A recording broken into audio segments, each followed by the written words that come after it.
Hey there, it's Wayfair here, where delivery and setup are as easy as a few taps on your phone.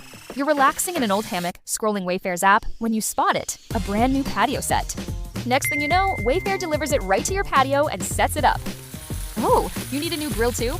All right, Wayfair's got you covered. With Wayfair's room of choice delivery and fast expert setup on qualifying orders, life gets a little easier. Visit wayfair.com or the Wayfair app. Wayfair, every style, every home. You're listening to this podcast, so you've got a curious mind. Here's a helpful fact. Drivers who switch and save with Progressive save over $900 on average. Visit Progressive.com to see if you could save on car insurance. Progressive Casualty Insurance Company and Affiliates. National average 12-month savings of $946 by new customers surveyed who saved with Progressive between June 2024 and May 2025. Potential savings will vary.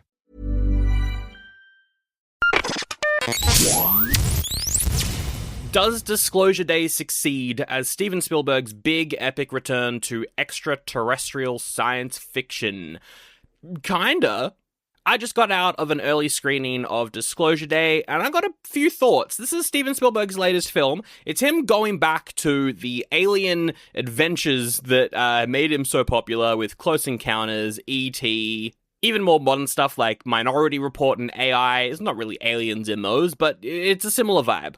They've been doing a good job at keeping a tight lid on what the plot and premise is of this. I have seen a couple trailers, and I didn't really know anything still going into the movie, and I think that's good. Go in blind, because this film does succeed as a bit of a UFO mystery. But essentially, there's Emily Blunt, there's maybe aliens, and that's all I'm going to say.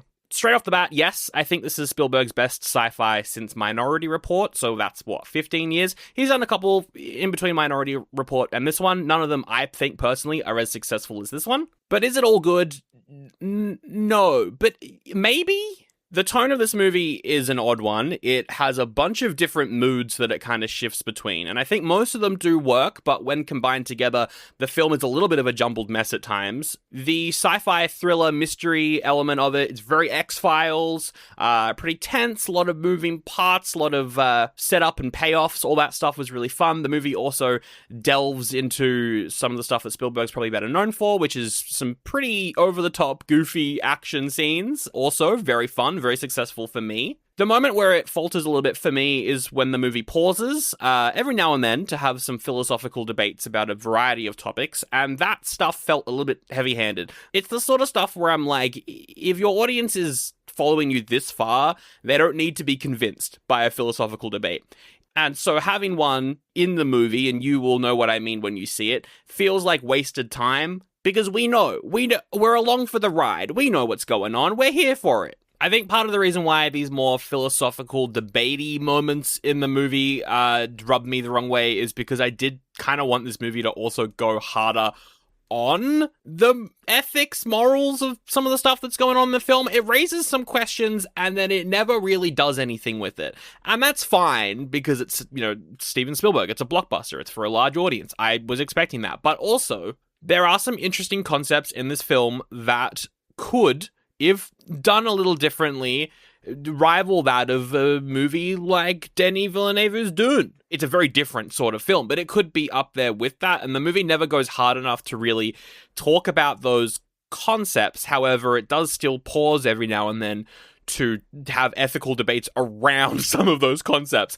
A little bit of wasted potential. I think it could have gone harder on that. And I don't think that it's a bad thing that the film does have these tonal shifts. I think that, particularly for the first half of the film, it does it a lot, and I think it works a lot. You are following a bunch of different characters, so the tone shifts with the characters. I think that was all really good, and I think the comedy in the film is handled really well, whether that be through dialogue, funny characters, or some pretty ridiculous action sequences, which I found to be a lot of fun. So while the tonal shifts never took me out of the movie, aside from the ones where the movie stops for a bit, the times where it did change tone, it worked for me, but it's going to be interesting to see what other people think once the embargo lifts, which is now, because you're watching my review. But I also just want to highlight how great it is that Spielberg's able to make this movie. I feel like he has been dealing with some interesting films as of late. I think West Side Story was good, but, you got stuff like Ready Player One and the BFG, and it feels like Spielberg was kind of being not necessarily forced, but he was doing a lot of projects that I don't think really used his full potential, whether that be for fun sci-fi adventures or whether that be for some, really interesting cinematography ideas, really great performances. I don't feel like that has been utilized that much in a lot of his recent output. So this is definitely a return to that, and that's why I think this is probably his best film in a while. However, it does definitely have its issues.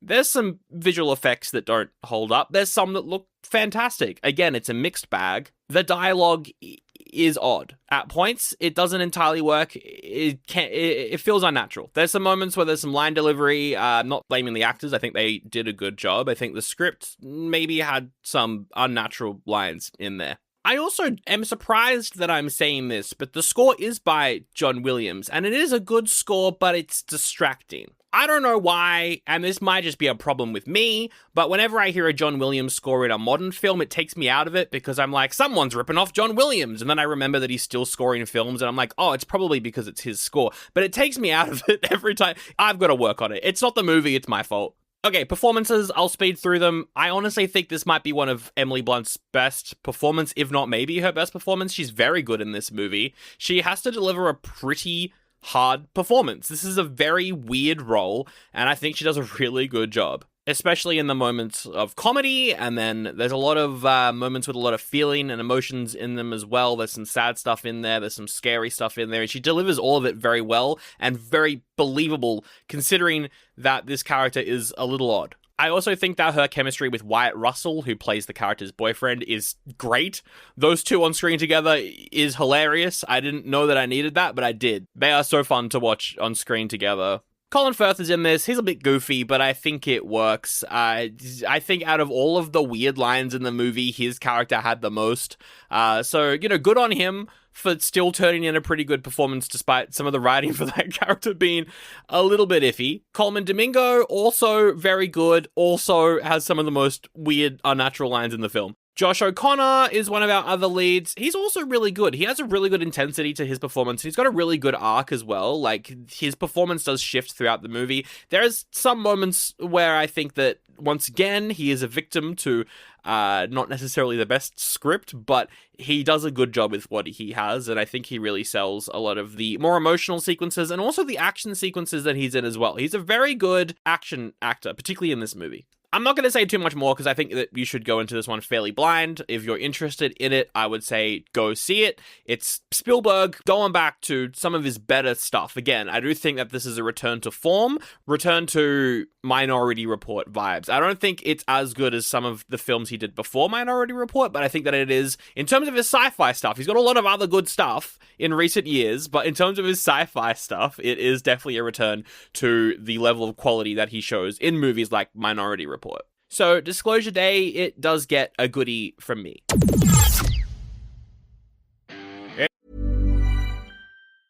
Hey there, it's Wayfair here, where delivery and setup are as easy as a few taps on your phone. You're relaxing in an old hammock, scrolling Wayfair's app, when you spot it, a brand new patio set. Next thing you know, Wayfair delivers it right to your patio and sets it up. Oh, you need a new grill too? All right, Wayfair's got you covered. With Wayfair's room of choice delivery and fast expert setup on qualifying orders, life gets a little easier. Visit wayfair.com or the Wayfair app. Wayfair, every style, every home. Ever notice how life's best stories don't happen in your living room? They happen on the open road, out on the water, or parked under the stars. At Progressive, they get that you want to focus on the experience, not worry about the what-ifs. That's why they offer quality insurance designed for your ride, whether that's a boat, RV, or motorcycle. Adventure with confidence. Visit Progressive.com and see how easy it is to protect your favorite way to get away. Progressive Casualty Insurance Company and Affiliates. Not available in D.C. Prices vary based on how you buy.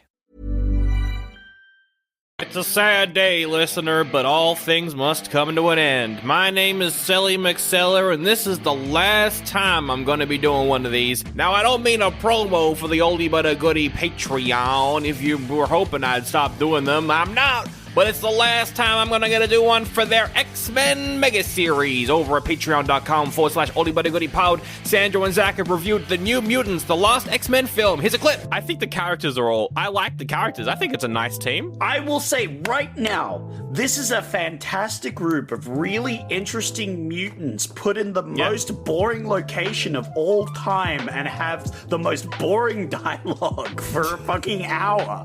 And I'm like, what is going on? My partner was like, this felt like a TV pilot. This feels like the first episode of a show. This doesn't feel like a movie. It does feel like a TV show. Okay, I'm glad I'm not the only one who thought that. That would have made more sense. It's very exciting times because the entire X-Men review series is up now at patreon.com/Oldie Buddy Goodie Pod. It took them 1.5 years. There were so many films and so many episodes, and they were all very long because it's X-Men and the boys love it. Patreon.com/Oldie Buddy Goodie Pod. You can also get ad-free episodes there too. Early. Vote on polls. I don't know. My name is Telly McSeller. I'm an American, and I got one question for you. I forgot. Patreon.com/Oldie Buddy Goodie Pod.